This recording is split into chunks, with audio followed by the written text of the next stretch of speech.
create versions of a logo that are more compact horizontally so that we aren't losing too much in the display of a logo on smaller screens. In the case of Frankel architecture, there was plenty of evidence to suggest that we keep the core name.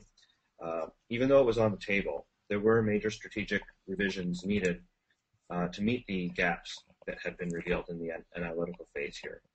Enough here that with the changes that we needed to make, we considered this a rebranding. So here, we had identifiable and fundamental changes in the company since the last branding check-in and effort. So the company had changed. There was a significant gap between where we were today and where they wanted to go.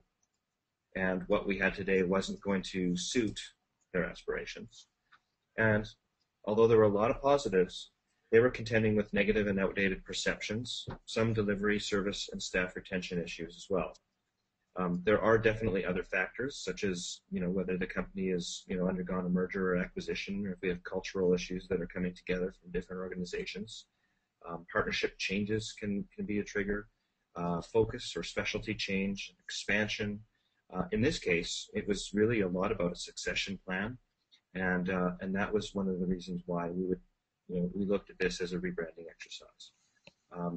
However, and this is really important, the purpose behind either path is not to throw away everything and start again as a first course of action. Our objective really here is to see what makes sense to salvage and retain and build on it. Refresh before rebrand is sort of what we're trying to do here. We do want to keep as much equity as possible, and that's where the strategy comes in. So the question about do we rebrand or do we refresh doesn't need to be answered right away. What we need to do is go into the process of